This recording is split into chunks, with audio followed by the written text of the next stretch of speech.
agradecer la invitación para poder estar aquí con vosotros y comentaros quizá unas vivencias y unas impresiones sobre algo en lo que he tenido la fortuna de trabajar y de disfrutar estudiando y trabajando en los últimos 20 años en Sudamérica y en África. Lo que yo os voy a comentar en el día de hoy, en este pequeño resumen, pretende ser no solamente una introducción a la neurología tropical, sino algunas ideas y aspectos sobre qué es lo que está pasando en el mundo de las enfermedades infecciosas, qué cambios en relación con enfermedades emergentes están ocurriendo en Europa y en los países desarrollados, al mismo tiempo qué está sucediendo con las enfermedades tropicales que han sido consideradas negligenciadas. Y os pondré algunos ejemplos, porque muchas de estas enfermedades virales, infecciosas o parasitarias, la mayor discapacidad que provocan es debido a su afectación del sistema nervioso central. Así que os hablaré de algunos virus emergentes, como el dengue y el chikungunya.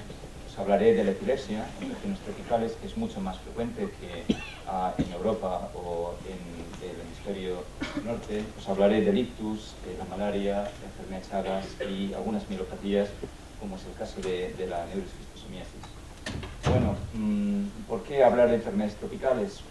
Pues porque hay una serie de factores que están favoreciendo a este tipo de patologías y su cronificación y su persistencia, no solamente el clima, sino que hay factores sociodemográficos, la extrema pobreza de algunas regiones, la desnutrición, a la sobrecarga sobre el hábitat debido al exceso de población y sobre todo porque existen unos sistemas sanitarios deficientes que hacen que el riesgo de epidemias, de endemias y de pandemias sea mucho mayor en estas regiones, como veremos.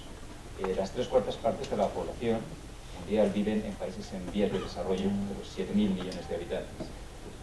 Pero al mismo tiempo, a lo largo de la charla vamos a ir saltando de lo que es la patología tropical en áreas endémicas con lo que puede suceder o está sucediendo con estos nuevos patógenos en Europa y en Canadá, Australia, Estados Unidos, en el hemisferio norte. ¿Por qué? Pues porque estamos viendo, por un lado, nuevos patógenos que están emergiendo en Europa. ¿Y esto por qué está sucediendo? Por varias razones. Por un lado, porque en las últimas 2 décadas se ha producido un gigantesco cambio sociodemográfico con migraciones en masa, desde personas que han vivido toda su vida en países en vías de desarrollo. Por otro lado, porque se ha generalizado el fenómeno de los viajes turísticos a regiones tropicales o porque hay cooperantes, personas expatriados que van a vivir allí. Hay otros fenómenos hasta ahora desconocidos, como es el efecto que el calentamiento global está teniendo, lo veremos sobre el cambio en las rutas de migración de las aves y diversos pájaros que son reservorios de varios virus, sobre la actividad biológica de las cercarias, sobre algunos parásitos que afectan a los moluscos, en las esquistosomiasis, etc. Es decir, estamos comenzando a intuir que existen cambios en la distribución geográfica de estas enfermedades tropicales que pueden estar siendo aceleradas en la actualidad por el propio cambio climático. Y además estamos asistiendo a la reemergencia de enfermedades que creíamos que estaban olvidadas en Europa, como es el caso, como luego veremos, de la malaria, supuestamente extinguida de Europa y que ha aparecido de nuevo desde hace 2 años en Europa, o el incremento de las tasas de tuberculosis, etc. A finales del siglo XX, haciendo un comparativo, en las 2 últimas décadas del siglo XX, surgieron una serie de virus, como estáis viendo aquí, fundamentalmente, no solamente el virus de la inmunodeficiencia humana, sino los virus Hendra, los Nisavirus, el virus Nipah, que luego comentaremos. Algunos de ellos saltaron en su hábitat desde murciélagos, desde otro tipo de pequeños mamíferos al ser humano, se adaptaron, y eso dio lugar a la aparición en los nuevos huéspedes de un tropismo específico a veces sobre el sistema nervioso central. Comenzamos a observar que existían estos nuevos patógenos. En Europa nos estamos olvidando de otra realidad, que eran lo que llamamos las enfermedades negligenciadas o tropicales.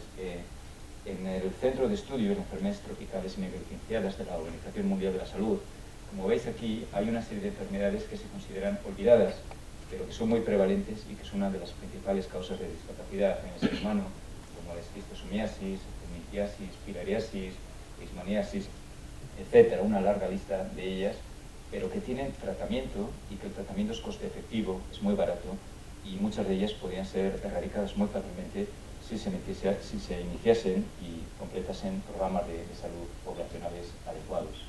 Aquí os he presentado algunos datos que ya están un poco obsoletos, de hace 10 años, en relación con la incidencia y la prevalencia de una serie de enfermedades que son muy comunes en regiones tropicales. Hoy día sabemos, por ejemplo, que la malaria provoca más de 500 millones de casos cada año, sobre todo en África subsahariana y el sureste asiático. La esquistosomiasis ahora está afectando a casi 270 millones de personas en todo el mundo, que el Chagas, la leishmaniasis, la lepra todavía son muy endémicas en alguna serie de zonas y ámbitos geográficos del sureste asiático, etc. Y todo esto provoca una elevada mortalidad porque en aquellos lugares específicos los sistemas sanitarios son deficientes y no consiguen llevar a cabo ni un diagnóstico precoz ni un tratamiento de las secuelas que suceden en la fase crónica. Estáis viendo que hay factores sociodemográficos adicionales. En esta tabla os he puesto aquí las 10 principales enfermedades que causan discapacidad y carga de enfermedad, que se mide por años de vida ajustados por discapacidad. Si os fijáis allí, de esas 10, 6 son enfermedades infecciosas. A excepción, como veis ahí, de la depresión, de los trastornos del humor psiquiátricos y las enfermedades cardio- y cerebrovasculares, el resto de las patologías son enfermedades de carácter infeccioso. Se incluyen enfermedades virales y se incluyen las enfermedades negligenciadas tropicales que se comentan. Estas tres, el SIDA, la fiebre tifoidea y la malaria, que además tienen algunas peculiaridades en algunos lugares porque están surgiendo resistencias al tratamiento, sobre todo con la malaria, como luego veremos. Otro hecho que estamos comenzando a intuir en los últimos años es la existencia de la coinfección y la potencialización que existe entre dos enfermedades infecciosas crónicas. Luego pondremos algún ejemplo. Hemos visto, por ejemplo, que en África, sobre todo en Tanzania, en Somalia, en Camerún, muchos pacientes con SIDA presentan una expresión clínica mucho más agresiva de la esquistosomiasis o de la enfermedad del sueño o de la tuberculosis. Es decir, estamos viendo que existe una potencialización de dos enfermedades infecciosas crónicas cuando no son tratadas adecuadamente. Y esto es un fenómeno que se está modulando cada vez más. Por ejemplo, luego ya veremos con las encefalitis y las enfermedades parasitarias. Saltando entre los países en vías de desarrollo y lo que sucede en Europa, desde hace aproximadamente una década se desarrolló el sistema de vigilancia epidemiológica Geocentinela, que pretende detectar enfermedades importadas en Europa. Y aquí tenéis, por ejemplo, un listado de las principales enfermedades importadas en viajeros que han retornado después de haber vivido en los trópicos.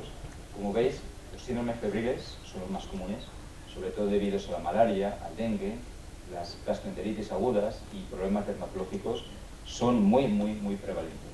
En este mapa, como estáis viendo aquí, son las principales áreas geográficas de donde las personas que retornan, sean cooperantes o personas que han estado viajando, tienen un tipo determinado de infección. Sobre todo, como estáis viendo, las dos principales regiones, África subsahariana y sureste asiático. Y del sureste asiático hablaremos luego ahí.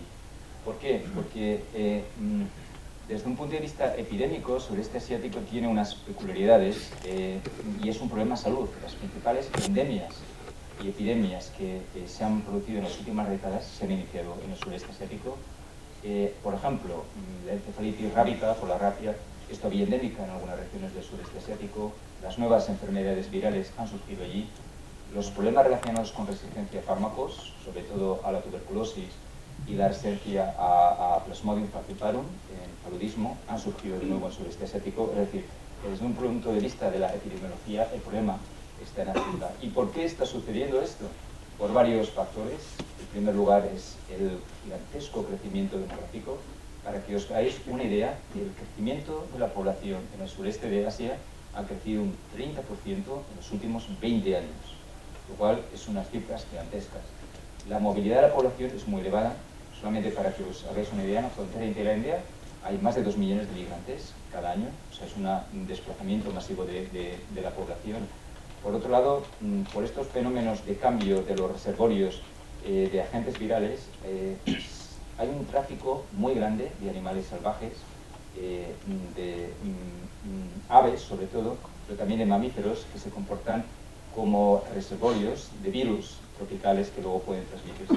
Y por otro lado, el sistema de degradación del hábitat viene en consecuencia del gigantesco proceso de urbanización que se ha incrementado en más de un 50% en las grandes ciudades del sureste asiático. Y todo esto va asociado a un cambio climático, a un proceso de deforestación que hace que los biohábitats estén modificando de modo gradativo y progresivo. Bueno, antes hemos hablado de los virus emergentes en las dos últimas décadas del siglo XX, que están sucediendo en esta década del siglo XXI. Aquí os he puesto las principales infecciones con carácter epidémico que se han producido en el siglo XXI. Sobre todo habéis oído hablar de la gripe aviar por el virus H5N1, las pandemias por las nuevas formas mutadas del virus H1N1, el SARS, pero hay otros tipos de virus, como el virus Nipah, el chikungunya, el dengue, la encefalitis japonesa, el Lissa-virus, el virus de la rabia, por ejemplo, que muchos de ellos se transmiten a través de insectos vectores y cuya distribución geográfica se ha expandido, lo veremos, fundamentada por este aumento de las temperaturas por el cambio climático. De hecho, en los últimos 5 años estamos comenzando a detectar microepidemias, a veces asociadas a una gran letalidad, que suceden abruptamente, sobre todo en zonas urbanas. Hace un siglo descubrimos que la fiebre amarilla podía dar lugar a epidemias muy graves de carácter urbano, pero ahora estaba controlada sobre todo en el ámbito rural. Pero estas epidemias que están sucediendo ahora, sobre todo en el sureste asiático, están sucediendo en las grandes urbes, en la periferia de las grandes urbes, con sistemas sanitarios muy deficientes que hacen que el riesgo epidémico sea muy elevado. Saltando entre lo nuevo y lo antiguo, paralelamente con estas enfermedades nuevas, virales, emergentes, no nos podemos olvidar de las enfermedades tradicionales. Algunos ejemplos: la lepra. La lepra sigue siendo muy endémica, sobre todo en Brasil y en la India.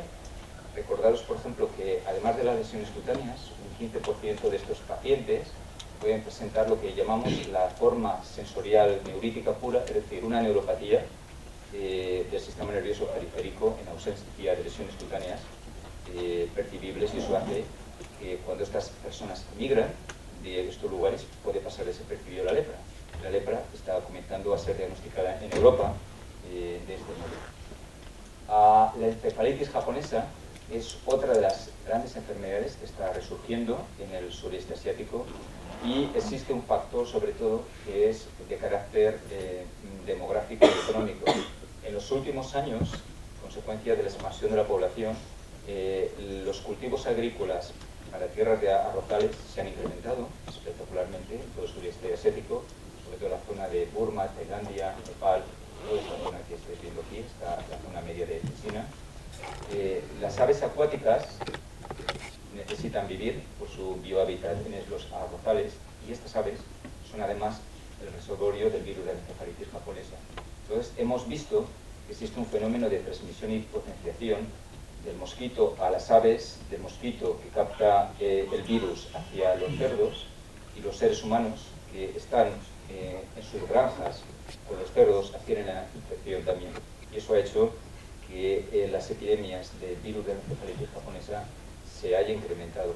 Pero antes os hablaba de un fenómeno que era la coinfección o copotencialización, y hemos visto que algunas personas que padecen infecciones por parásitos en el sistema nervioso central, cuando sufren una encefalitis por el virus de la encefalitis japonesa, la intensidad de los síntomas neurológicos es mucho más grave. ¿Qué otra enfermedad parasitaria es más endémica en el sureste asiático? La neurocisticercosis, una enfermedad parasitaria por las larvas de un helminto, que es la Taenia solium. Entonces sabemos que cuando un paciente sufre una encefalitis por el virus de la encefalitis japonesa y encima o además tiene lesiones de neurocisticercosis, las lesiones neurológicas son mucho más graves, más extensas, afectan a los dos hemisferios cerebrales. Otro virus que es muy importante, que es un virus en expansión, es el virus del dengue. El dengue es un virus que afecta a más de 100 millones de personas cada año, pero es que además más de 2.500 millones de personas en el mundo están en riesgo anual de adquirir la infección. Y además del dengue habitual como cuadro viral, hay un fenómeno que es el dengue hemorrágico muy grave, en el cual, debido a la trombocitopenia, al fenómenos de coagulación adquirida se producen hemorragias múltiples y pueden fallecer. Estas fotos que os traigo aquí son de la favela de la Bociña, en Río de Janeiro, y como veis, el dengue está resurgiendo sobre todo en aquellas áreas urbanas semidegradadas. En muchos de estos lugares el virus del dengue se acantona porque los mosquitos depositan sus huevos en los neumáticos, por ejemplo, o en las macetas donde se plantan las flores, y como está lloviendo en la época de lluvias continuamente, en el momento que haya solo una capa de 1 o 2 milímetros de agua es suficiente para que el depósito de los huevos eclosionen y a partir de ahí comiencen a eclodir los mosquitos. Esta es la distribución geográfica del dengue, pero esto está cambiando. ¿Por qué? Pues porque tenemos también casos importados. Y de hecho, por ejemplo, en Francia se han ya detectado casos de dengue importado. Pero el problema principal que tenemos con el dengue es que el mosquito que transmite el dengue, el Aedes aegypti, es un vector B. Eso significa que es un mosquito que puede transmitir otro tipo de virus, como el virus de la fiebre amarilla, que además puede dar lugar a epidemias de una elevada letalidad. Entonces estamos delante de un vector, un potencial de inducir endemias muy graves, porque puede transmitir al mismo tiempo dos cuadros virales potencialmente muy graves. El problema además con el dengue, desconocido hasta ahora, hasta que hemos comenzado a estudiarlo, es que es un dengue también invasivo del sistema nervioso central. Hoy día sabemos que el virus del dengue, durante la infección aguda, puede afectar al sistema nervioso central y dar lugar a fenómenos de encefalitis, mielitis, paraplegias, cuadros de encefalopatías agudas. Y se sabe esto porque el virus tiene una capacidad de invadir el sistema nervioso central. Y las manifestaciones neurológicas son muy variadas. Es decir, por un lado puede suceder lo que estáis viendo aquí, es decir, hemorragias cerebrales múltiples, el tronco de encéfalo, en el parénquima, en el lóbulo temporal, en el lóbulo frontal, como estáis viendo aquí, consecuencia de los trastornos de coagulación que se pueden producir, pero también pueden producir otras cosas, como por ejemplo debilidad motora persistente, consecuencia de una miositis, debido a que el virus induce un proceso inflamatorio de los músculos, con elevación de enzimas musculares, con necrosis muscular, como estáis viendo ahí. Pero es que además, en algunos casos, el virus, por esta acción neurotropa directa sobre el sistema nervioso central, puede dar lugar, como estáis viendo aquí, a encefalitis, lesiones, como estáis viendo aquí, muy graves, en los ganglios de la base, dando lugar a fenómenos de meningoencefalitis. Pero el mundo de la virología o neurovirología tropical es muy amplio y cada día estamos viendo otro tipo de virus, clavivirus, arbovirus, etcétera, que tienen una capacidad para actuar de modo epidémico. Y este es un claro ejemplo de lo que está sucediendo a nivel global. Los arbovirus, sobre todo el que provoca la encefalitis equina venezolana, está mediado por la transmisión por un mosquito que se amplifica en un reservorio que son ciertas aves. Pero estas aves, su patrón migratorio entre el hemisferio norte y el hemisferio sur está cambiando por el cambio climático. Entonces eso implica que la encefalitis equina venezolana, como su nombre indica, y habitualmente se veía en Venezuela, pues ahora está apareciendo por el cambio migratorio de las aves en Estados Unidos. Entonces, en las últimas décadas comienzan a verse fenómenos de encefalitis asociados a este virus en Estados Unidos. Otro claro ejemplo es el Aedes albopictus. Este mosquito es un ejemplo de que más de 2 docenas de mosquitos diferentes, de 2 docenas de virus diferentes se han transmitido en las últimas décadas. ¿Y a través de qué? No a través del transporte aéreo, porque cuando cogéis un avión transcontinental, si os fijáis, lo primero que las azafatas hacen es utilizar una piretrina, ¿de acuerdo? Un insecticida que va rociando toda la parte alta del avión. Pero el problema que tenemos son con el transporte marítimo, porque muchos barcos pueden tener acumulado contenedores con agua, donde se han depositado huevos del mosquito y pueden resistir los viajes marítimos. Y eso ha hecho que este es el claro ejemplo por el cual un virus que se originó en el sureste asiático se haya encontrado en Nigeria, se haya encontrado en Brasil, se haya encontrado en Estados Unidos, se haya encontrado en Europa y haya dado lugar a epidemias a veces muy graves. El chikungunya es un arbovirus que sabíamos que daba lugar a epidemias, sobre todo en la época de las lluvias, en el sureste asiático, en zonas urbanas. Pero aquí veis, por ejemplo, qué pasó hace una década. El virus estaba localizado aquí, en el sureste asiático, aquí y en la zona de la isla de Madagascar y la costa este de Tanzania. Y ahora, una década más tarde, el virus chikungunya es endémico en Nueva Zelanda, en Australia, en la zona continental de Asia, en el Mediterráneo. Chikungunya está en el Mediterráneo. Lo tenemos también en el Golfo de Guinea, lo tenemos también en el norte de Brasil, en el Caribe, México y Estados Unidos. Este es un ejemplo de una de las epidemias que surgió en los últimos años. El virus chikungunya pues comenzó a afectar a la isla de la Reunión. Es una isla que tiene 3/4 de millón de habitantes y más de 250.000 fueron afectados durante una epidemia.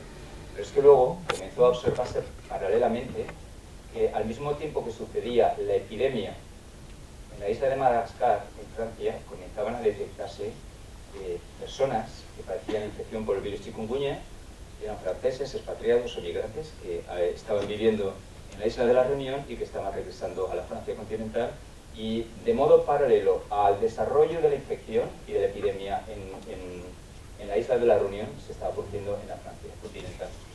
Y este virus provocaba un cuadro febril, con adenopatías, con artritis, da lugar a artralgias y dolores articulares recurrentes. En los niños, como veis aquí, da lugar a un ras cutáneo con formación de ampollas, pero es que en las formas más graves, las manifestaciones clínicas eran una encefalitis o una meningoencefalitis, que era algo completamente desconocido aquí en Europa. Entonces es un claro ejemplo de cómo una epidemia que estalló en el ámbito urbano en la India se pasó a la isla de la Reunión y llegó a Francia. A partir de ahora está afectando a toda Europa con un riesgo potencial.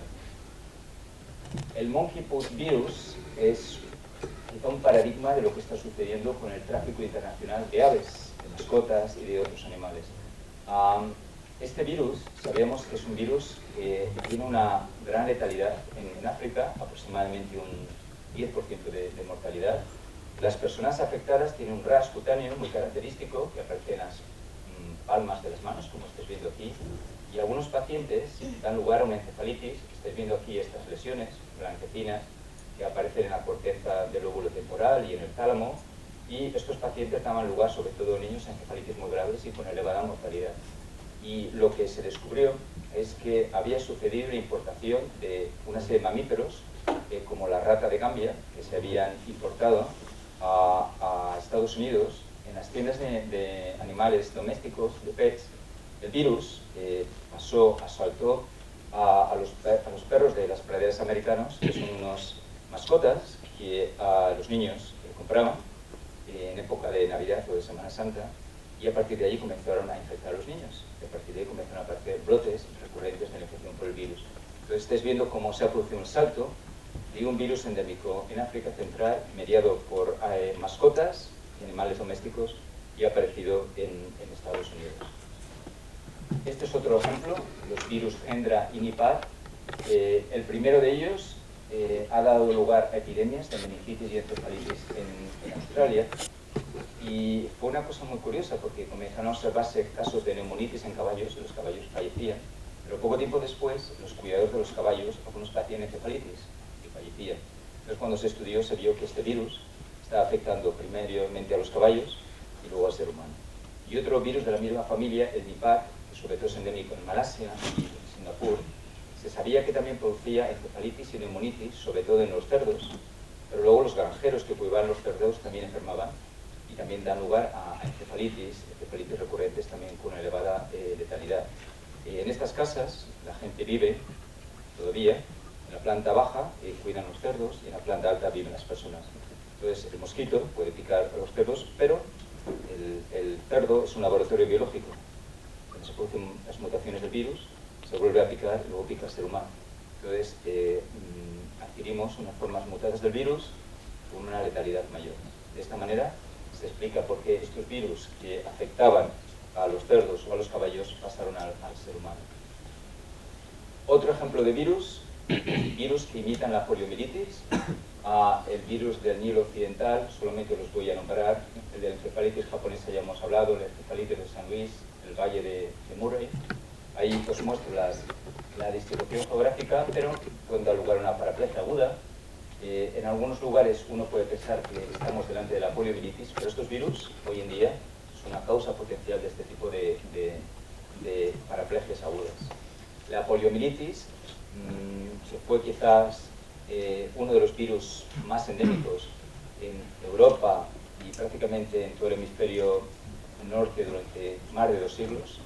Supuestamente aquí está bien controlado por los sistemas de vacunación. Estaba bien controlado en el hemisferio sur hasta hace una década y solo quedaba en un área endémica que era Nigeria y también Pakistán y la India. Pero aproximadamente hace una década se inició en una zona tribal en el norte de Nigeria un programa de vacunación, pero surgió un rumor según el cual algunas partidas de la vacuna supuestamente estaban contaminadas con el virus del SIDA.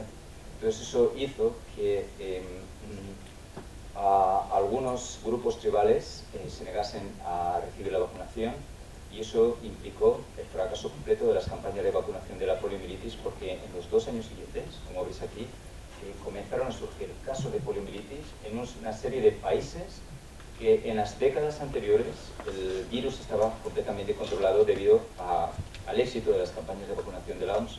Pero fijaos cómo una cuestión social o política puede dar al traste con el trabajo de años de un montón de campañas de vacunación, y eso ha hecho que el virus de la polio, que estaba restringido a 2 países, ahora pueda ser encontrado en más de 14 países en todo el África subsahariana. Cambiando un poco de tema, acordaos de la segunda diapositiva. Hemos hablado de virus, ahora vamos a hablar de la epilepsia. La epilepsia es muy prevalente en los países en vías de desarrollo, muchísimo más que en Europa y en Estados Unidos, por varios factores. Hemos hablado de los traumatismos craneoencefálicos, quizá también de la parálisis cerebral infantil, debido a los problemas con la atención materno-infantil que suceden en el embarazo, y también debido a que existen una serie de enfermedades parasitarias que afectan al sistema nervioso central y que dan lugar a epilepsia. Esto justifica por qué la epilepsia es tan común, sobre todo en los países en vía de desarrollo.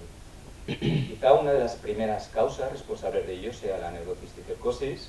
Es una enfermedad parasitaria debido a la infestación por la Taenia solium, y el estadio larvario de la Taenia provoca que los cisticercos, estas son imágenes de cisticercos parenquimatosos encapsulados, se enquisten en el parénquima cerebral, y a partir de ahí den lugar a manifestaciones clínicas como hidrocefalia, demencia, ictus, crisis convulsivas, etc. Pero la epilepsia, sobre todo, la primera manifestación clínica, y de hecho, en algunos estudios epidemiológicos que hemos hecho en la zona de Rajasthan, en el norte de la India, donde la mayor parte de las zonas agrícolas, las personas viven de la cría de los cerdos, como el cerdo es también un elemento imprescindible en el mantenimiento del ciclo del parásito, viven también dentro de las casas.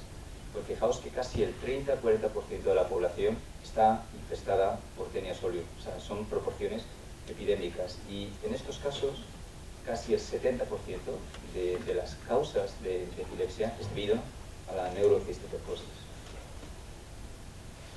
Otra enfermedad muy prevalente en toda el África subsahariana y el sureste asiático es la malaria. Aquí tenéis el mapa con 2 informaciones. Una de ellas era conocido la distribución geográfica, y la otra es el problema que tenemos ahora, que es la resistencia a los fármacos para el control de la malaria, y es un problema serio porque la resistencia a la cloroquinina, a la pirimetamina y a la mefloquina se ha extendido desde Papúa Nueva Guinea hasta la zona de las Guyanas y toda el África sahariana. Pero esta es una nota de prensa del País, supone que la malaria regresa a Europa, y fijaos que el primer brote epidémico con 61 personas afectadas de malaria ha sucedido en Grecia. Grecia es un país en plena crisis económica donde el sistema sanitario ha quebrado, pues los sistemas de vigilancia han fallado, y es el primer brote epidémico que ha sucedido en siglos. O sea que la malaria está aquí a la puerta de la esquina, y también hay casos descritos en Torrejón de Ardoz, en Huesca también se han descrito algunos casos de malaria, Quiero deciros que esto está sucediendo ya en España también. Y además del cuadro febril que la malaria puede provocar, la malaria también puede provocar un síndrome de epilepsia tardía, sobre todo en aquellos niños que durante la infancia padecieron una malaria cerebral. Y sabemos hoy en día que los niños que en la infancia padecieron malaria cerebral, cuando son adultos, tienen un riesgo incrementado de padecer epilepsia post-malaria cerebral. Esto también es uno de los factores que explica por qué la epilepsia está frecuente, sobre todo en el África subsahariana. ¿Cansados? ¿No? Bueno, cambiando de tema, siguiente ítem. Esto es quizás un resumen para mostraros o para que tengáis una idea del tipo de patologías que realmente estamos viendo y cómo el perfil de estas enfermedades difiere de lo que estamos viendo en Europa. El ictus, el infarto cerebral, sabéis que en Europa está asociado sobre todo con varios factores de riesgo vascular, como es la edad avanzada, la diabetes, el uso de tabaco, la hipertensión arterial, la hipercolesterolemia, vida sedentaria. Pero en los países en vías de desarrollo el ictus es más prevalente y está asociado a la presencia de una serie de enfermedades que pueden provocar ictus. En las mujeres, sobre todo, la trombosis venosa cerebral, que sucede después del parto o el puerperio, y luego hay una serie de enfermedades que tienen una prevalencia mayor, no solamente la malaria cerebral, sino Chagas, la endocarditis infecciosa, algunas fiebres hemorrágicas virales, que dan lugar a ictus y accidentes vasculares cerebrales. Quizás el prototipo de enfermedad infecciosa que puede causar ictus cerebrales es la enfermedad de Chagas, la trichomoniasis americana, y hoy día consideramos que es una enfermedad que tiene una importancia a nivel global mundial mayor, porque es la principal enfermedad emergente de distribución mundial en la última década. Esta enfermedad, que antaño estaba recluida en las Américas, ahora se puede encontrar en todo el mundo. Hasta el siglo pasado era una enfermedad que afectaba sobre todo a Sudamérica. Sabíamos que había en torno a unos 14-15 millones de personas con mínimo afectados por la forma crónica, desde el sur de Texas hasta Argentina y Chile. Pero en las últimas 2 décadas se ha producido un fenómeno de emigración masiva de personas que eran asintomáticas o que desconocían que padecían la enfermedad y que han emigrado a Canadá, Estados Unidos, Australia y Europa. Y eso ha hecho, por ejemplo, que el perfil epidemiológico haya cambiado. Mientras que tradicionalmente en Brasil, por ejemplo, la enfermedad Chagas se transmite por la mordedura de un insecto hematófago, y al mismo tiempo que te muerde la piel, deposita las heces y al rascarse uno se infecta con el Trypanosoma cruzi. En Europa lo que está sucediendo es que las personas asintomáticas están infectando a otras personas de varias formas, sobre todo por transfusión sanguínea, en los bancos de sangre, las mujeres embarazadas, por vía materno-fetal. Esas son las 2 principales vías. Y de hecho, solo para recordaros, solo en el año 2005, Cataluña fue la primera que implantó de modo obligatorio la detección de anticuerpos para enfermedad de Chagas en todos los donantes. Hay estudios epidemiológicos hechos en Berlín y en Barcelona que han mostrado que casi el 1% de las personas que proceden de áreas endémicas son seropositivas y no lo saben. Y algunos otros estudios epidemiológicos, uno hecho en Valencia, con mujeres bolivianas de Cochabamba embarazadas, en donde el 30% de estas mujeres embarazadas son seropositivas, tienen enfermedad de Chagas y no lo saben. Y tienen un riesgo de un 10% de transmitir la enfermedad a los niños y dar lugar a una enfermedad de Chagas congénita. O sea que lo que estamos viendo ahora es un cambio. Una enfermedad que antaño estaba transmitida por la mordedura de un insecto hematófago vector, se está transmitiendo ahora en Europa en ausencia del insecto vector, ya sea por transfusión sanguínea, por trasplante de órganos y tejidos o por otras vías, sobre todo por vía congénita materno-fetal. Entonces, fijaos el cambio que se ha producido. Hay estudios de tendencias que estiman que en Estados Unidos, alrededor del año 2030, quizá haya 1 millón de personas con enfermedad de Chagas, la mayor parte de ellos asintomático. En España, las estimaciones que estamos haciendo es que en torno a 70.000 personas padecen enfermedad de Chagas. 70.000, y la mayor parte de ellos no lo sabe que lo padecen. O sea que, y pueden estar haciendo transfusiones sanguíneas, donaciones de órganos, o teniendo hijos sin saber que padecen la enfermedad. Entonces, fijaos, y esto está ocurriendo en Australia, está ocurriendo en Canadá, estamos detectando casos en toda Europa. Entonces, fijaos cómo se está produciendo la expansión de una enfermedad antaño desconocida. Y el problema con la enfermedad de Chagas es que en la fase crónica, en donde la actividad biológica del trypanosoma cruzi es muy baja. Sin embargo, se ha producido ya un daño estructural en el corazón y estas personas tienen sobre todo una lesión característica en el ventrículo izquierdo que se llama aneurisma apical, una dilatación del ventrículo izquierdo, donde comienza a formarse trombos, se forman arritmias y dan lugar a fenómenos de embolias cerebrales, y muchas de estas personas pueden sufrir un infarto cerebral. Y en algunos estudios epidemiológicos que realizamos en el centro de Brasil, pues fijaos que casi el 40% de las personas que sufrían un infarto cerebral no sabían que eran chagásicos, y les diagnosticamos después de sufrir un infarto cerebral. Entonces fijaos el gran problema que estamos teniendo, y aquí en España también ya hemos diagnosticado casos de pacientes chagásicos jóvenes que tienen un infarto cerebral y se les diagnostica la enfermedad de Chagas después de sufrir un infarto cerebral. En este otro estudio, como estáis viendo aquí, hicimos un estudio para ver si estos pacientes que sufrían infarto cerebral con enfermedad de Chagas tenían algún síntoma. Y fijaos que el 40% de ellos no tenía ningún síntoma. O sea, no solamente no sabían que tenían enfermedad de Chagas, porque fueron mordidos por el insecto hematófago en la infancia, porque eso es lo habitual. Quiero decir que la infección se adquiere en torno a los 4 o 5 años de vida. Durante unos 10, 20, 30 años las personas son asintomáticas, y luego, una vez que se produce el daño en el corazón miocárdico, puede producirse una embolia cerebral. Pero estas personas no tienen síntomas y no lo saben. Pero en muchos de ellos existen casos en la familia de enfermedad de Chagas, pero ellos no saben que son seropositivos. Y fijaos aquí, esto es un desastre mayúsculo. En esta imagen, lo que estáis viendo aquí es un infarto bilateral de la arteria cerebral media, pero esto implica que desde un punto de vista clínico, esta persona tiene una hemiplegia derecha, una hemiplegia izquierda, está afásica, su campo visual prácticamente se ha abolido, tiene una demencia vascular. O sea que fijaos, esto implica una discapacidad gravísima en una persona que tiene 30 años. Entonces, y esta enfermedad, por desgracia, afecta sobre todo a una población muy joven. Para terminar, otro ejemplo, la esquistosomiasis, es una enfermedad parasitaria transmitida por un helminto que se está expandiendo junto con la enfermedad de Chagas. De hecho, en este mapa geográfico que estoy mostrando aquí, donde se distribuyen geográficamente las 5 especies de esquistosoma que pueden afectar al ser humano, esquistosoma masoni, matobio, nipercalatum, japónico, mecongi. En las últimas 2 décadas, la expansión geográfica de la esquistosomiasis se ha acrecentado espectacularmente. ¿Por qué? De nuevo, por motivos socioeconómicos. Es necesario construir presas, pantanos, sistemas de irrigación, porque la población está creciendo y la agricultura debe expandirse. Pero esta enfermedad necesita de un reservorio que está mediado por una serie de moluscos y caracoles de agua dulce, que es donde viven las cercarias. Y esta actividad biológica de este molusco, que es el vector intermedio, sucede en sistemas de agua parada o acantonada, como son las presas, riberas y pantanos. Entonces, esto se ha acrecentado, sobre todo en el sureste asiático, con las obras gigantescas del río Mekong, y eso ha hecho que la distribución geográfica haya aumentado.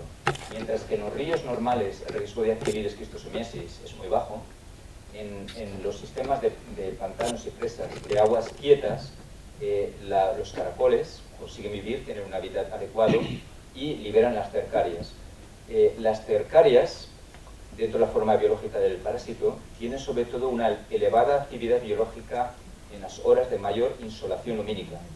Y los turistas, obviamente, les gusta nadar al mediodía, es cuando hace más calor. Yo también lo he hecho, ese río Corumbá, cerca de Brasil, yo he nadado allí.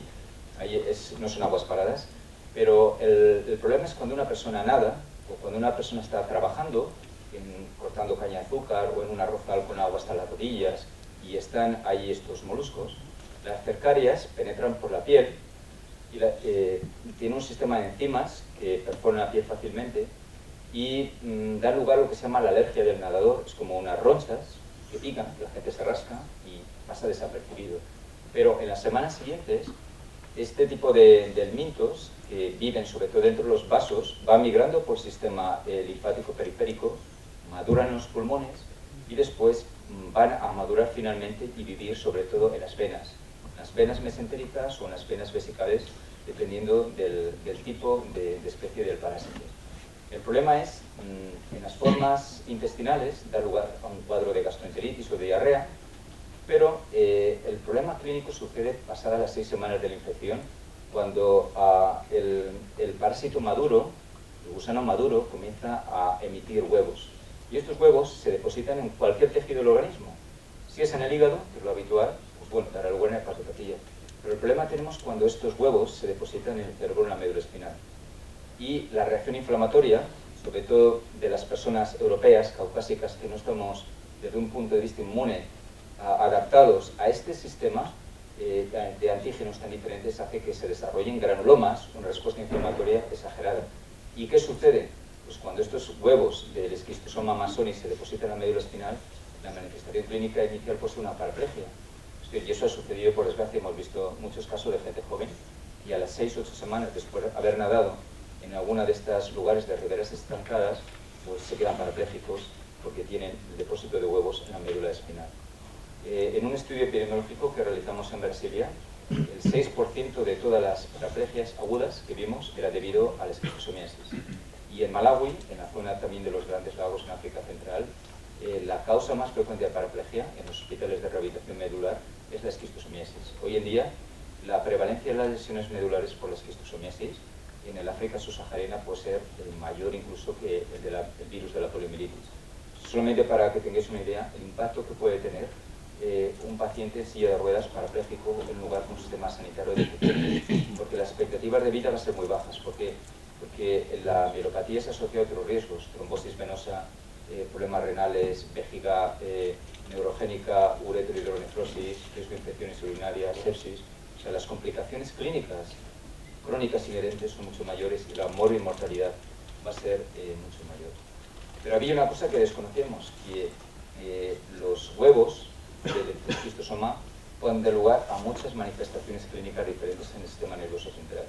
Y hemos visto encefalitis, vasculitis, pero también formas pseudotumulares, es decir, un depósito de huevos tan grande en el cerebro, una cantidad de edema tan grande que da la impresión de ser un tumor cerebral. Eso es lo que llamamos formas pseudotumorales de la esquistosomiasis cerebral. Este es un ejemplo para que lo veáis aquí en 2 secuencias de resonancia. Aquí veis una siembra masiva de huevos de esquistosoma mekongii en un paciente canadiense que se fue de vacaciones al río Mekong. Después de nadar en el río, 6 semanas después, tuvo una hemiplegia y una afasia debido al depósito de huevos, como estáis viendo aquí, tan grande, y aquí estáis viendo un efecto pseudotumoral muy extenso.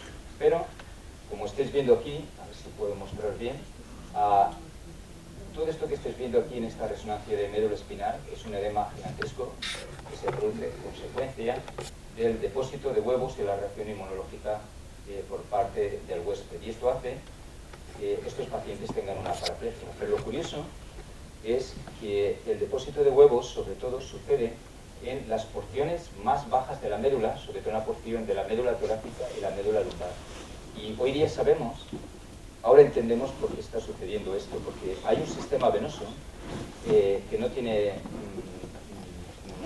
válvulas, que es el plexo venoso avalvular de Batson, que está conectando las venas ilíacas con las venas leptomeningeas. Y eso hace que estas personas, cuando tosen, o hacen maniobra de Valsalva o hacen esfuerzo físico, estos huevos que están depositados en el tracto gastrointestinal puedan migrar retrógradamente por el plexo de Batson hasta la médula espinal, se depositen allí y a partir de ahí den lugar al inicio de los síntomas clínicos y estos pacientes que eran sanos debuten con una paraplegia aguda.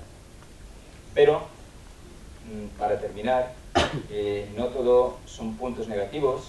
Yo creo que también hay que decir algunos éxitos de lo que se ha conseguido en los últimos años.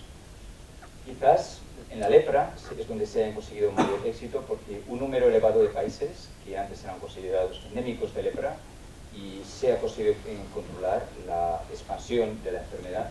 En el caso de Chagas se ha conseguido controlar sobre todo la transmisión vía transfusión sanguínea, una vez que se implantó la obligatoriedad de realizar anticuerpos contra la enfermedad de Chagas en los donantes de sangre.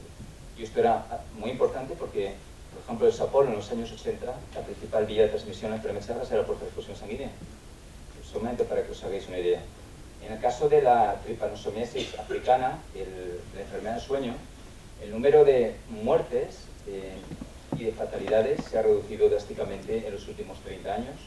En la esquistosomiasis, sobre todo en Egipto, se ha reducido el número de casos, aunque ahora tenemos otro problema, que es el de las resistencias al praziquantel, al fármaco que trata la esquistosomiasis, y la oncocercosis se ha conseguido controlar una vez que los precios de la ivermectina, el fármaco para tratarla, bajaron drásticamente y se pudieron tratar a millones de personas en el África subsahariana occidental.